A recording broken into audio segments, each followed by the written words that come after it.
Now, let me start with a word of apology. I've just returned from abroad a couple of days ago, so I didn't get a chance to read the book. So, yesterday I quickly went through the introduction, and I almost wish I hadn't. It makes for very depressing reading. It's a very accurate account of what's happening to Muslims of India. In fact, the title suggests Muslims in Indian cities, trajectories of marginalization, and it's been edited by Laurent Gaillet, and his co-editor is Christophe Jafftelot. They are both with the CNRS, which is the Centre de Sciences Humaines, Sciences Nationales de la Recherche Scientifique in Paris, and Mr. Gaillet is based in Delhi currently. And they have put together writings about the state of Muslims in India currently. Now, my personal knowledge is very limited because my family migrated from Delhi in 1947. I was 3 years old, so I have little personal memory, but I did grow up with stories I heard from my parents, my aunts and uncles about their time in India, in growing up there. And then, of course, there was no emphasis on being Muslims as such. They were just people living in cities because those were more tolerant times, and religion was not the only layer of our identity, as it has now become, unfortunately. So, when we look in this book at the current plight of Muslims there, we can almost see a mirror image of the plight of minorities in Pakistan.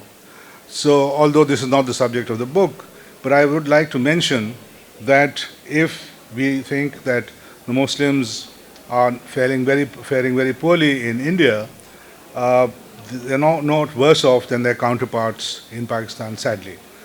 And this is a reflection, I think, on the growing religiosity and nationalism on both sides of the border. The fact that partition has affected all of us in one way or another, but most specifically, I think, Muslims living in India today. And to read about them as graphically as Mr. Gaillet has described the situation, on virtually every count, whether it's education or employment or their access to the bureaucracy, to the police service, to the judiciary, they fare very, very badly, and actually the bottom of the pile, along with the Dalits in India.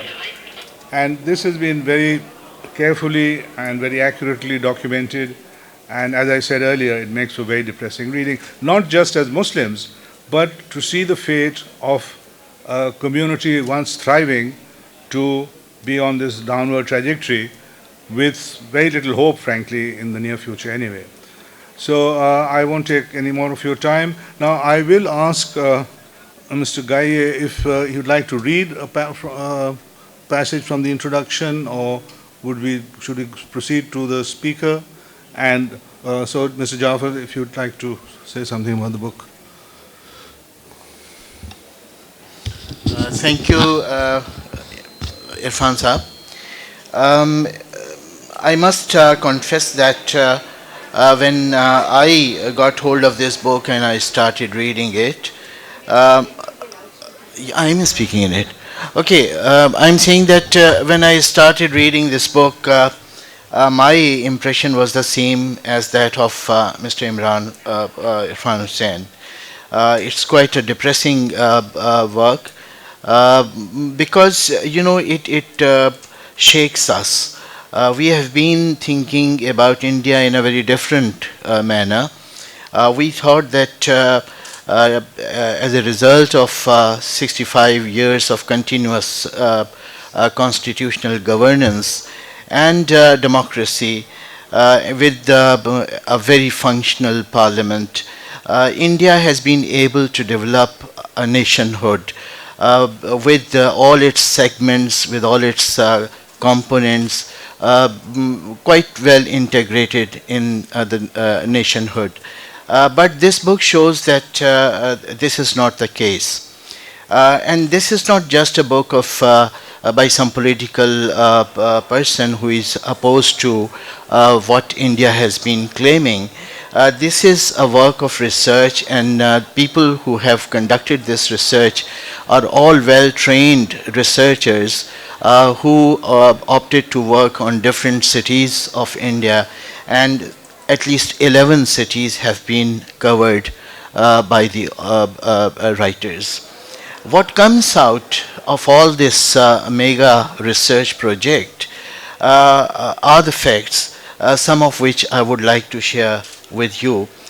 First of all, we know that India is a country of 150 million people. Muslims are the largest minority, but the socio-economic profile of the Muslims, as well as their role in the political institutions of the country, suggests that they have been in a continuous decline. Muslims are living in ghettos, in urban centers. They have sort of adopted a thing, what can be described as self-segregation. They are not becoming a part of the nation, and they have not been tried to be made a part of the nation. So these are the trends we see. We see that they are way back in judiciary, in the state institutions like police, like bureaucracy, military. They are underdeveloped. 31% of the Muslims live below poverty line, and that is lower. That figure is lower than the figures of the Dalits, who are 35%. That is 35% of the Dalits live below poverty line, and the rest of the underprivileged are 21%. So Muslims figure is quite alarming, the number of Muslims who are living below poverty line. This is a figure that has come out of this book. Their trend of going down was tried to be controlled before 1990s. But in the 1990s, that process was stopped, and in fact their going down increased in the 1990s, and one can relate it to the rise of communalism in India and the rise of BJP in the center as well as in certain states of the country. We also see that literacy rate also shows that Muslims' literacy rate is quite low. In fact, it is one of the lowest, because the Dalit males are 61.6% and the Muslim figure is 67.6%. In the urban centers, we see that the Muslims are more concentrated in the urban centers, and there the most of the Muslims, they are living in the slum areas, in the ghettos, and they are confined. They have confined themselves to their own professions, their own lifestyle. So this is again a sort of very alarming situation. We see that this phenomenon of Muslims ghettoization increases when BJP is in power, and one can understand why it happens, because BJP encourages and in many a case facilitates the communal rights in India, as a result of which Muslims take to refuge, and they concentrate in their own neighborhoods. The Muslim marginalization in India can be identified in three major areas. The first is socio-economic marginalization. Then there is educational marginalization. The figures of these I have shared with you. Then there is political marginalization. The Muslims are not a homogeneous community themselves. They have their own contradictions. They have their own divisions. For example, a number of Muslims in major Indian states are divided in terms of caste, in terms of class. Still the bifurcation of Ashraf and Ajlaf is there in India, which used to be there in the 19th century when Sir Syed Ahmad Khan talked about the Muslim Ashraf and the Muslim Ajlaf, and the same two terms are still in coinage in India. Historically, the Muslims had been living in urban centers, and today again we see that though Muslims are something like 13.4% of the total population of India, their population in the total urban population of India is 16.7%. So proportionately, they are more visible in the urban centers, and they are poorer than other urban communities. In many a case, they are in the urban centers, they are poorer than the Dalits also.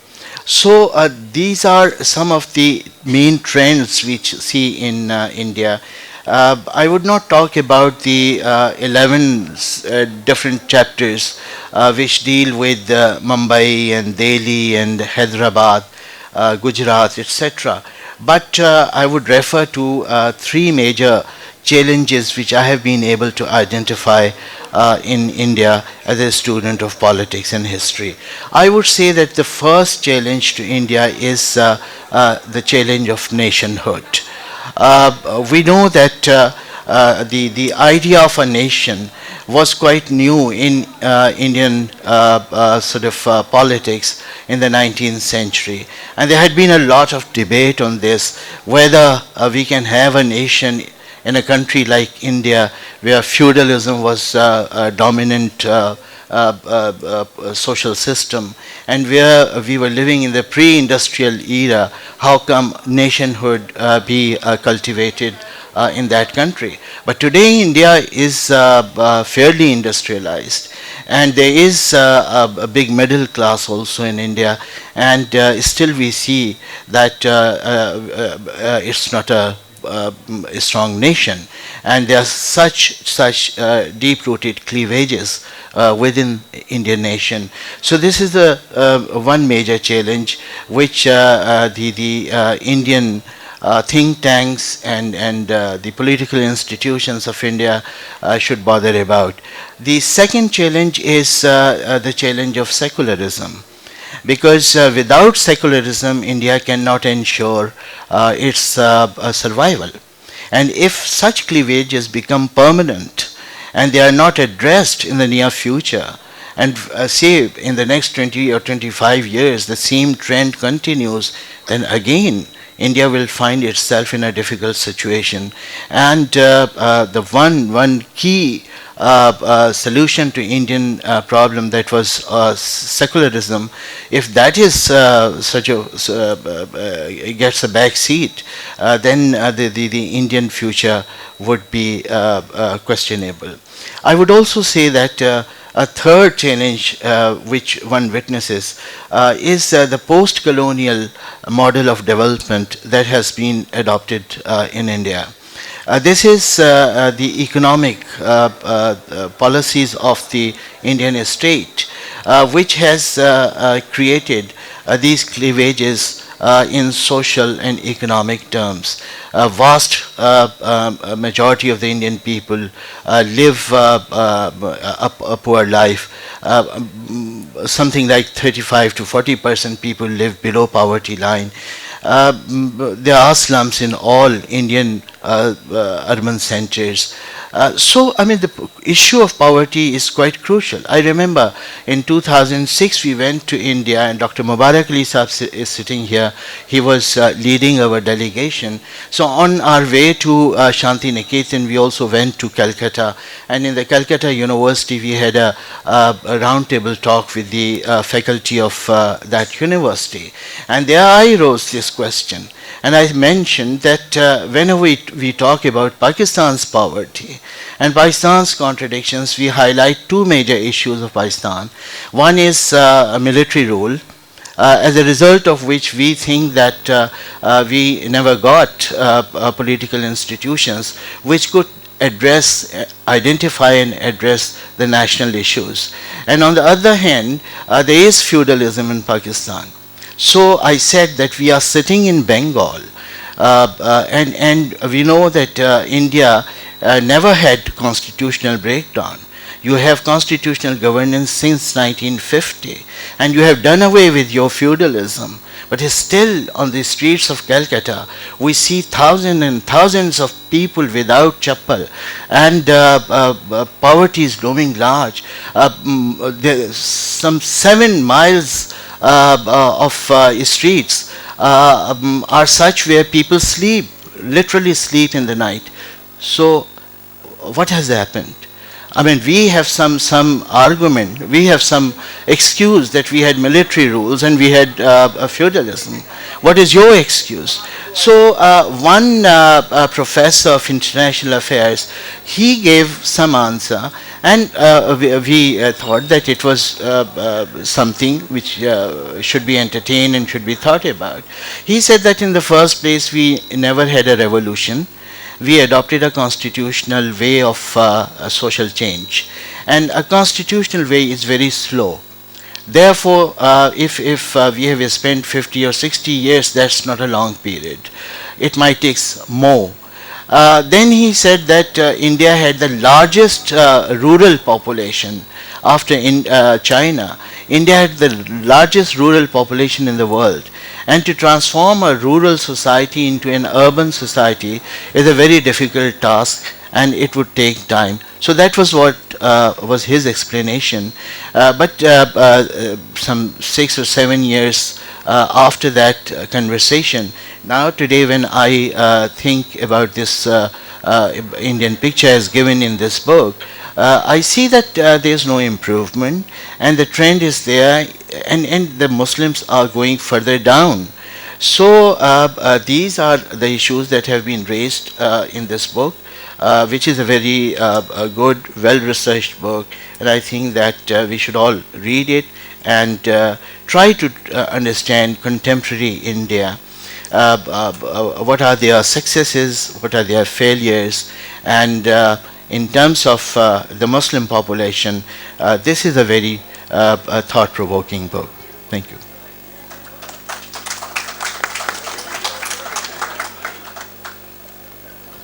Thank you very much, Jafar Saab, for your brief talk.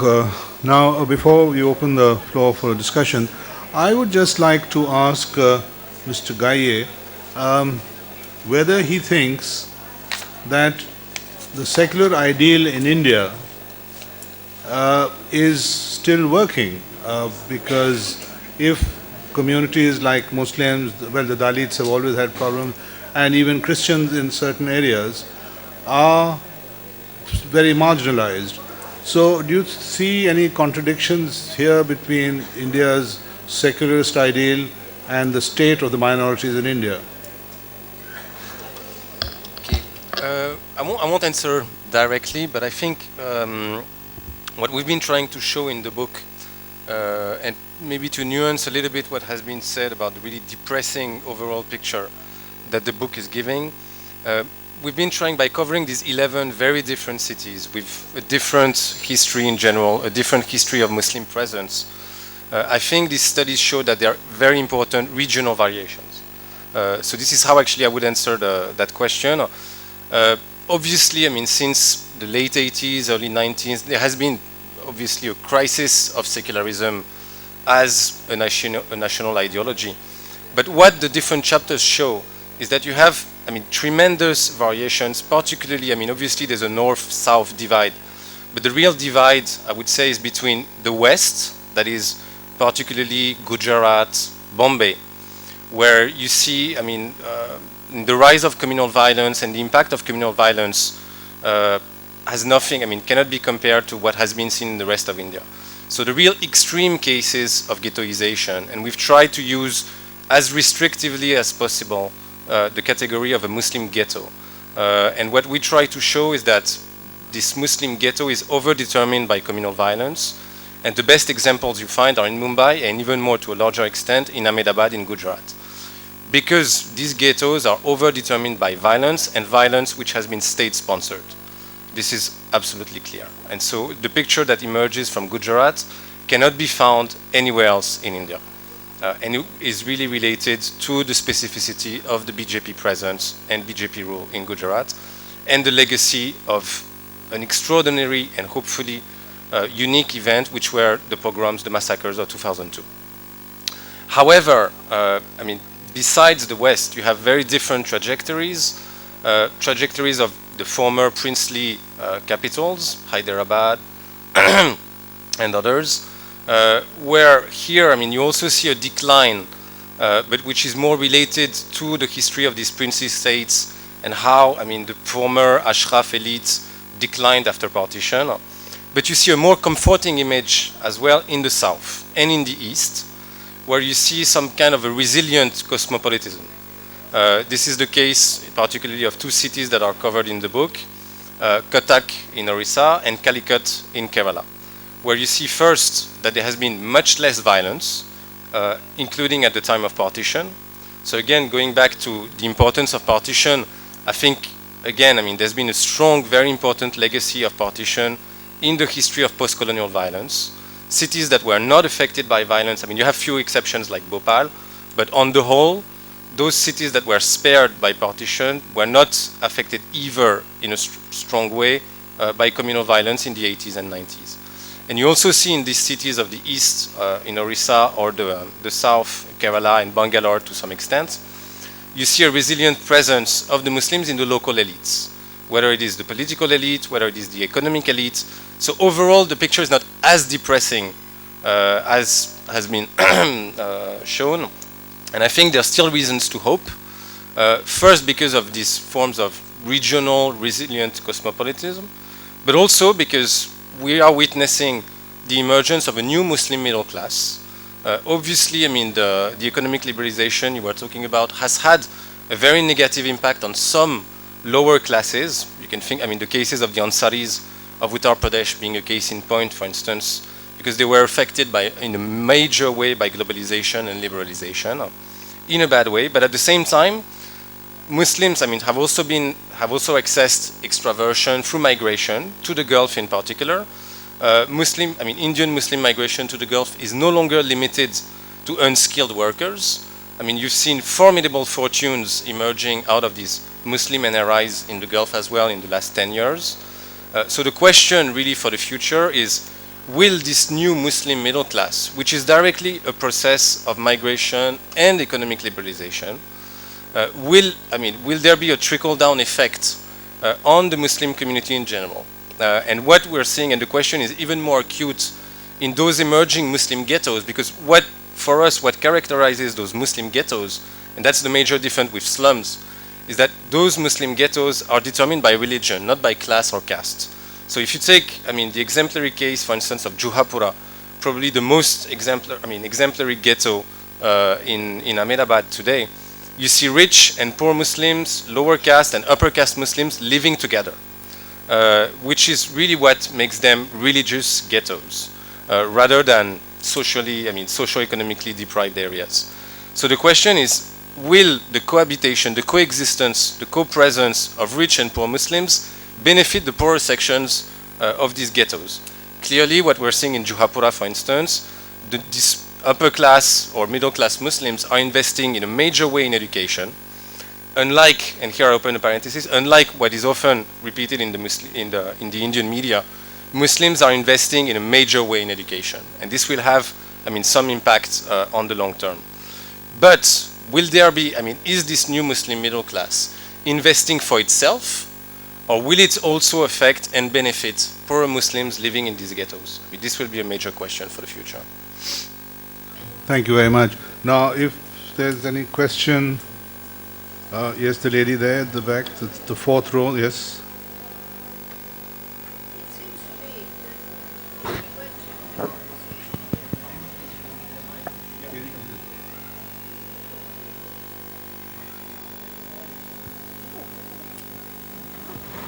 I was saying, the facts are that India has got a flourishing democracy, at least as far as we are aware. And the second thing is the Constitution of India. India is one of the 6 or 7 countries where the Constitution literally is based on the philosophy of secularism. But the rules which evolved from the constitution and are formulated, secularism is merely the total division of religion and governance. But the rules that evolved from Indian constitution based on secularism recognize religions in different compartments. So there is protection for Muslim Islamic laws, there's protection for the social structure of the Hindu hierarchy, Brahman, Rajput, Dalit and all that. But you are comparing Dalit with Muslims, whereas the Muslim society, Dalits have come up because they have been encouraged to come up with economical support for them. The Muslims have gone down, if you take their graph over the years, it's because there is no support for them to be pushed forward. The question you pose, that those migrants who have gone to Middle East are perhaps more prosperous and affluent compared to the local Muslim population, how they can improve.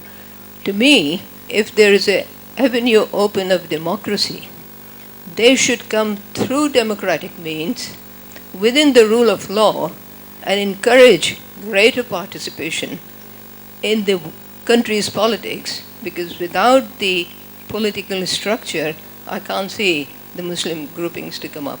Thank you. Mr. Gaye, would you like to comment? No, I think you're absolutely right. I mean, the state, and as I was emphasizing, and in the case of Gujarat, for instance, clearly, I mean, communal violence, unlike what is sometimes projected in the media, is never a spontaneous expression, or even, I mean, just the expression of, economic greed. I mean, it's systematically related to political projects related to the state. So it always comes back to the state. However, it would be a bit too easy, and that's what is actually depressing, to make a strong divide between BJP rule and Congress rule. I mean, you remember that the Ayodhya affair started, under Rajiv Gandhi. So, however, clearly, the UPA government for the last 2 mandates has been at least trying, to address the issue of socio-economic marginalization of Muslims. And actually, this book is also the product of these new state policies, particularly post-Sachar Committee reports, which painted such a depressing, picture of Muslim economic situation in India today. So if there is a debate today in India, and there is, about the situation of Muslims, this is also, the result of a revival to some extent of the secularist spirit. So again, I think, the story is not over, definitely not. Thank you. Yes.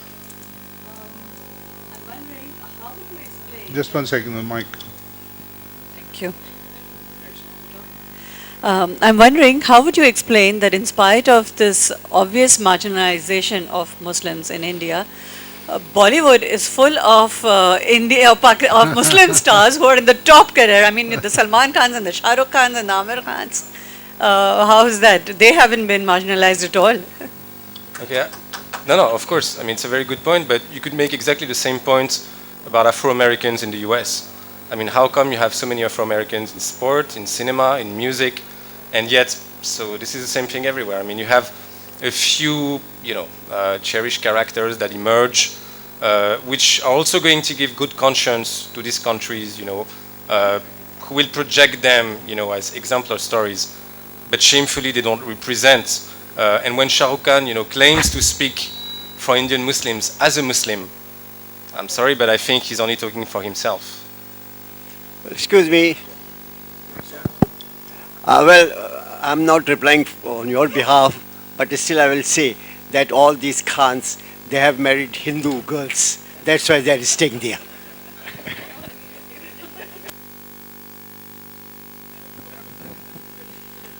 My question is, how does this sustained hostility between Pakistan and India affect the status and the economic and the other socio-economic conditions of Muslims there? And if there is, if at all there is a normalization of relations, how is that going to affect that? Well, many, on an everyday level today in India, many of these new Muslim majority areas are referred to as Chota Pakistan. for instance. And there is, I mean, an increasing sense, you know, of division between populations of these cities, and whatever the cities, I mean, even including in Delhi. And it's very clear, and also the language which is used is the language of border, for instance. So many of these neighborhoods, you know, and you know exactly where the India-Pakistan border is, because this is how, I mean, these, you know, frontiers between Hindu and Muslim majorities area are being referred to. So, and here it's really on an everyday level. People talk, you know, about these divisions like this by using the language of interstate hostility. So this is obviously, I mean, very strong.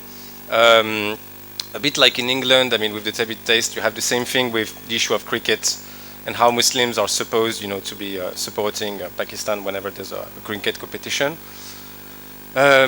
Though on the whole, you know, there is some resilience of what the Indians like to call the, the composite culture. But from, I mean, my perception, it's becoming a myth. You know, it's something that old-timers will tell you about the Ganga, Jamna Tehzeeb, and all lovely things like that. Practically, there are fewer and fewer zones of contact, which means that Muslims live among Muslims, Hindus live among Hindus. So even if there's no hostility, hostility might actually decline because there are less occasions to confront each other. So, and this is very preoccupying because the new generations, you know, that are growing in these neighborhoods have, well, very little knowledge and probably less, you know, practical knowledge of the other than the parents had. Sorry, the gentleman had a second part to his question, which is if things improve between India and Pakistan, if relations are normalized, will that impact on the Muslim communities in India? Honestly, I'm not sure. Yeah, go, of course. Strongly believe that of the major reasons why India-Pakistan relations should improve, one major reason is this, that extremism in these two countries in fact encourages extremism in the other country and makes the minorities vulnerable. So one extremist group in Pakistan does one thing, as a result of which another extremist group in India does its part of extremism and make their minority the target. So the interstate relations should be focused, they should be improved for the benefit of the minorities of the two countries. I have a question. Just to end up on that, what we saw in recent years, for instance, after the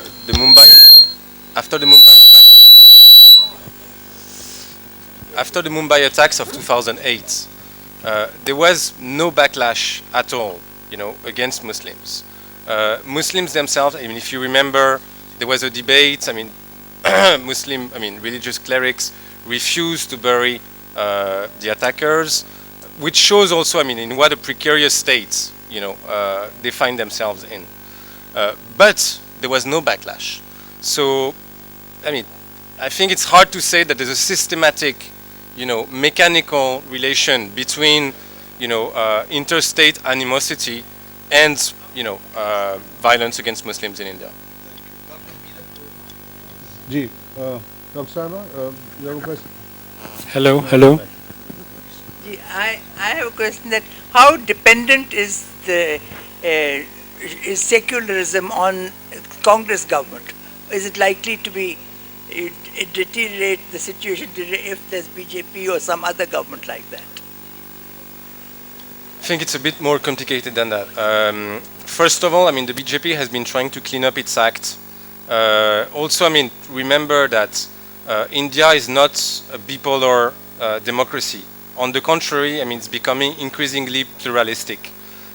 What we're seeing, I mean, the governments that succeed each other are all coalition governments. So whether the Congress or even more the BJP will be constrained by their allies as well. And in the NDA, in the National Democratic Alliance, supposing even if the BJP, I mean, and the BJP-led coalition wins, even if Narendra Modi becomes the next prime minister, there'll be elements within the NDA that will control, to some extent, the BJP and will prevent it from going back to its Hindutva agenda. at the same time, I mean, there have always been communal elements within the Congress itself, you know, from the very beginning. So, and again, I mean, the Ayodhya affair reminds us of how, you know, ambivalent the position of the Congress was regarding Muslims. So I think it transcends, well, political divisions between the Congress and the BJP, yet at the same time, I mean, these trends of marginalization of Muslims, of spatial segregation, I'm afraid they are structural, and they will survive, you know, political change.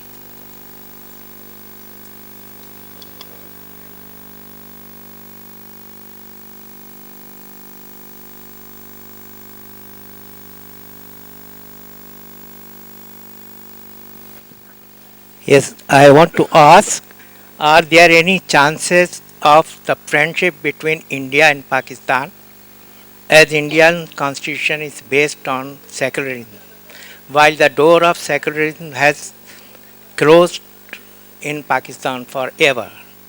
What is the future of friendship between India and Pakistan, like England and France? Are there any chances? And how long it will be taken, I think.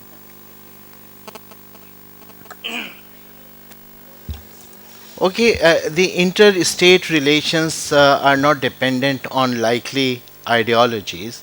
Pakistan has had excellent relations with Communist China. So if you could have very friendly relations with Communist China, you can have very good relations with secular India also.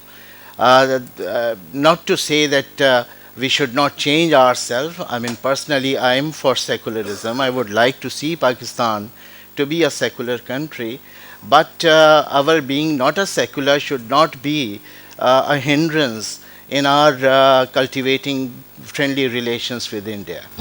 Thank you, Doctor. There's a gentleman here. I think there is a difference of extremism in Pakistan and India. In Pakistan, extremism against Muslims, but in India, it is against Muslims, Hindus against Muslims. I mean, well, I think this has become the major source of extremism in India. But remember, in the 80s, I mean, one of the major crises that the Indian state confronted was actually Sikh extremism. You know, I mean, no Muslim has killed a prime minister in India. Sikhs have, the LTT has. So the greater threats, you know, to the state. I mean, remember that Punjab, you know, in the 80s till from 84 to 95, was one of the worst crises that the Indian state ever confronted. So I mean, reducing, you know, internal problems, security issues in India. I mean, since the 80s to Muslim extremism. I mean, Muslim extremism is actually not an issue in India today. It hasn't. I mean, even if you listen to government elites, even if you listen to Manmohan Singh, he constantly says every year that the major threat to the Indian Union is actually Naxalism, not jihadism. And we've seen what we've seen, I mean, in recent years, that many of these bombings that were initially attributed to so-called Muslim extremist groups were actually perpetrated by Hindu nationalist groups. So I think, I mean, extremism is actually more diverse in India than it's sometimes painted. Sorry, there's a young gentleman here.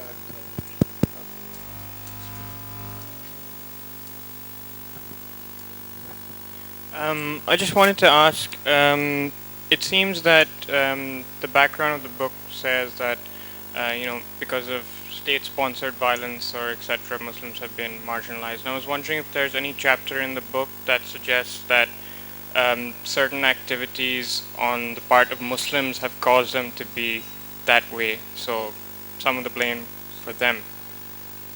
Well, that's a very interesting question. Of course. And I'm actually glad you're asking that. Because this is, yes, indeed a large part of the problem. The less polemical answer would be that we haven't witnessed among Indian Muslims the same, let's say, imbrication of merchant elites and the plebeians, like we've seen, for instance, among, I mean, the role that the Marwaris had, for instance, for Hindus. Clearly, I mean, also because of the social stratification of Muslims in India, the role, for instance, that the Bohras the Khojas could have played, they didn't play that role that the Marwaris played for the Hindu communities. I mean, these Muslim merchant trading castes have been more inward-looking. They're even, I mean, considered sometimes, as non-Muslims by Orthodox clerics, Sunni clerics. So there's been, I mean, definitely a lack, of trading caste which could have, taken further the rest of the community. Another thing which is also related to Indian secularism, actually, is how, for instance, personal law, family law, has been maintained since, I mean, under the leadership of Nehru, and how, I mean, Muslim personal law became, I mean, a symbol of Muslim identity and actually allowed and favored, I mean, the role of the ulema, the persisting role of the ulema in all Muslim politics in India until now. And the role that these ulema have been having clearly, I mean, was not in favor, of the empowerment of the lower Muslim castes.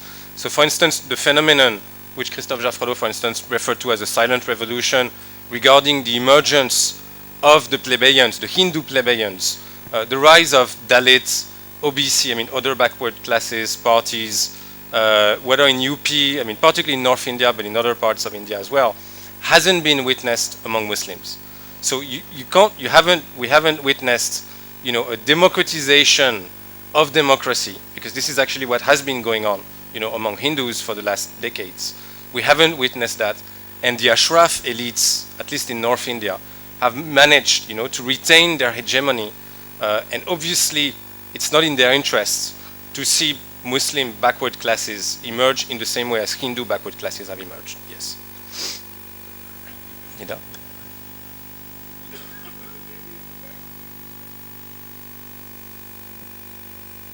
Please forgive me because we came in a little late and this may have been said before I arrived. Why exactly did you write this book? Let me clarify.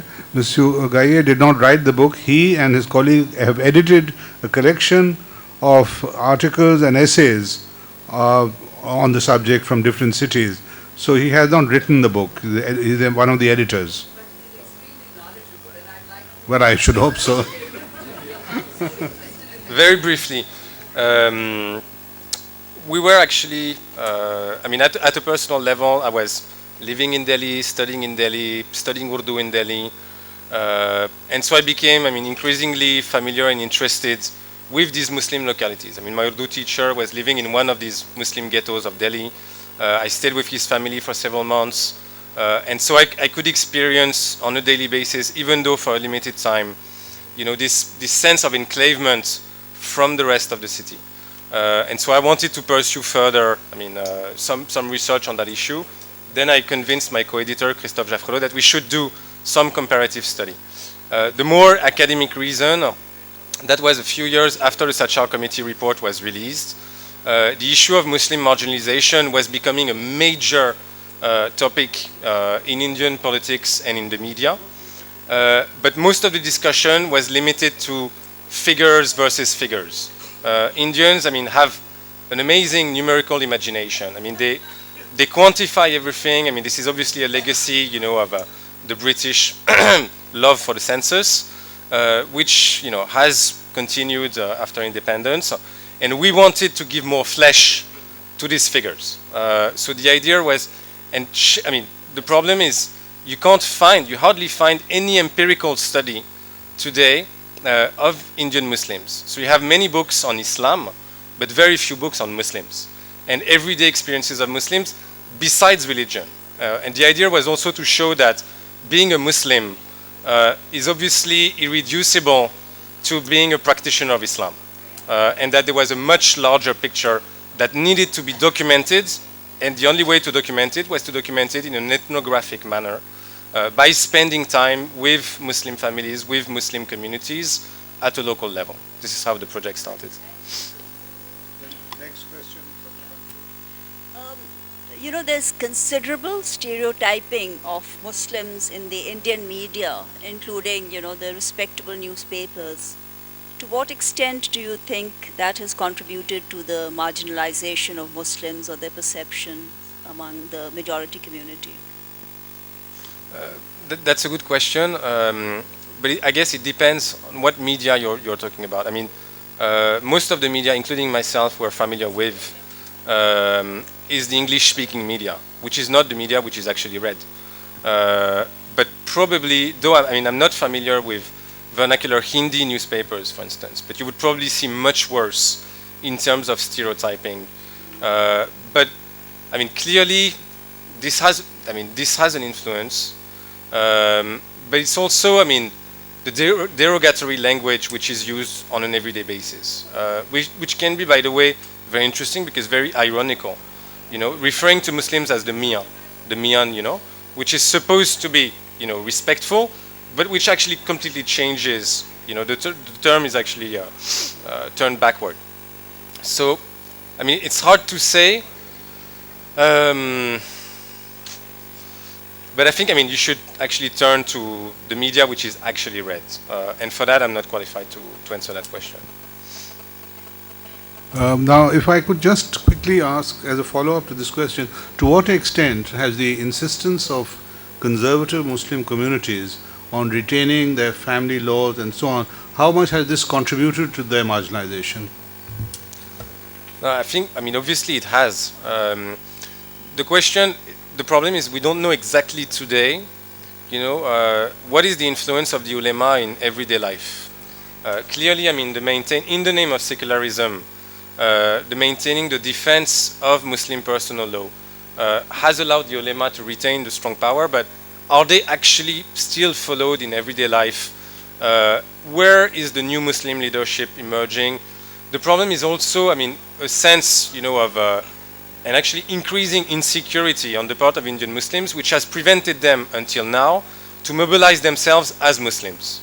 So until now, except very few exceptions of actually Muslim communal parties in Hyderabad, for instance, with the MIM, the Muslim League that survived in Kerala. So you have, I mean, a few local, regional exceptions, but on the whole, there has been no political party that has been able, you know, to formulate, to defend the interests of Muslims as Muslims.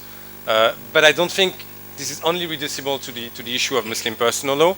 It's also linked, I mean, to an increasing sense of insecurity on the part of Muslims, thinking that, you know, they don't want to be too visible. So clearly, I mean, there's an effort on the part of Muslims to keep a low profile, which is working against their interest from my perspective. Question from the front row here. Hello, it's on. Hi, I had a question, I had a couple of questions, but just coming on, like following on from what we're talking about personal law and what you said earlier, Laurent, about the kind of democratization we have not seen amongst Muslims in India. I would argue that I think that it is happening on some level, and if we're just talking about personal law, I'm not sure how important personal law is. I think we make too big of a deal out of it anyway. I'm not sure how important it is in everyday life. But it is an important symbol at one level. But we've had several different Muslim personal law boards emerge in the last 5 or 6 years. Alternative personal law boards, like the Shia Personal Law Board, the Barelvi Personal Law Board, and then there was a women's personal law board that hardly had any support, but a lot of people made a big deal out of it. But there have been Muslim women's rights groups that have emerged that are trying to mobilize on that issue. So I would argue there is, at one level, there is a kind of democratization that's happening, or a fragmentation of traditional sources of authority amongst Muslims in India as well. Maybe it's taking longer, but I feel like it started, and maybe you can respond to that. And going back to the question of why the spatial segregation is still taking place, because I know from my own research in Delhi that even though in Delhi we haven't seen the kind of violent pogroms or communal riots that we've seen in Bombay or in Gujarat, we still see spatial segregation taking place, despite the fact that we've had a UPA government for however many years. So we don't have a BJP government in place. So why is this insecurity still there? And this is a question that's ongoing for me. Considering the fact that there is a growing Muslim middle class and there is a less of a frequency of at least violence, if not. So has Hindutva seeped into the general populace to such a level that now it's become part of the national fabric, just regardless of the fact that violence isn't occurring? What do you have to say. Well, very rich question, so I'll try to answer briefly. But regarding the first point, I totally agree with you. We might see the emergence of local initiatives. We might see the emergence of some OBC Muslim leaders within some political parties. What I was actually saying was that you don't see social movements or political parties of the same amplitude as we've seen among OBCs or Dalits among Hindus, you see? So, for instance, the rise of Mayawati, whatever, you know, the Brahmin-controlled press might say about, and I mean, also the controversy around Ashish Nandi's recent comments on Dalit corruption. So, even if those Dalit leaders are massively corrupt, still their emergence and the fact that, for instance, someone like Mayawati could become the chief minister of the largest populated state in North India, has a tremendous impact, if only symbolically. It gives also a sense, if not of pride, at least of dignity. And this movement of Dalit pride and Dalit dignity, for me, seems impossible among Muslims today. So, I mean, the difference is a difference of scale. And these differences are massive. So you don't see, and you're referring to, I'm sorry, but small initiatives. So I salute these initiatives. I think there should be more empirically grounded studies, you know, of these emerging forms of Muslim leadership, because this is also something we're lacking. We're lacking knowledge about these new emerging figures of male or female authority among Muslims, but they're not of the same scale anyway. Regarding the second part, segregation, I mean, as your study yourself and your forthcoming book will show very clearly on Muslim women in one Muslim-dominated locality of Delhi. As you show very clearly, Muslims are not only affected by communal violence against Muslims, but also against other communities. So in the case of Delhi, for instance, as you obviously know, the impact of the post-Indira Gandhi 84 pogrom in Delhi has tremendously affected the Muslims. And that's stories that you keep on hearing. If they could do that to the Sardars, they could do that to us anytime now, because the Sardars are a martial community, they had weapons, they're part of the state, they're part of the police, they're part of the security apparatus, so the Sardars could defend themselves. If they couldn't, if they were slaughtered like they were in 84, what are we and how will we defend ourselves? The other thing is the impact of the violence that didn't happen. So for instance, post-Gujarat, after, and I remember, I mean, going to Jamia Nagar after every new bombing anywhere else in India, my friends in Jamia Nagar would be scared to go out of their houses, even though, I mean, they were very clear that there was no actual risk for them. I mean, the closest Hindu population was kilometers away. So they knew that, I mean, they had strength, power in numbers, and they were safe. Yet, at the same time, this violence happening hundreds of kilometers away from Delhi was, I mean, strengthening their sense of insecurity. So I think that that sense of insecurity is not directly linked to actual levels of violence. Delhi being a case in point, because Delhi is not a communally sensitive city. And yet, as you rightly mentioned, you see segregation. And again, what is so strong, so specific in this segregation is that the middle class and the upper class Muslims are coming to the ghetto. I mean, they are living posh areas because there have been several cases, not so much in Delhi, but in Jaipur, in Ahmedabad, where Muslim upper class posh colonies, you had slaughters of Muslims in these colonies. So after that, and you still see, I mean, internal migration within these cities from residential colonies to, well, more deprived areas where basically there's a trade-off between, you know, I mean, facilities. You'll have all these upper-class Muslims who'll tell you, well, we prefer to have safety over cleanliness and facilities. So yes, we're in the ghetto, we live with the poor, it's dirty, we don't have facilities, the schools are not as good, but at least we're safe. Thank you. Now, I think we've run out of time. I'm sure many of you had other questions. But before I close, I've been asked to make a small announcement. There's a musical theatre play called Pappu Ka Paneer by the Thespians Theatre at 5 p.m. at the Sunflower Hall. And you've all been asked to come there, please. So thank you very much, Sugaiye, Jafar Saab. It's been a very lively session, and I'm sure all of you will go out and get some copies of the books. And Mr. Gaye, would you sign them? So, Signing area is there on right. the back. So, thank you very much. Sign my announcement.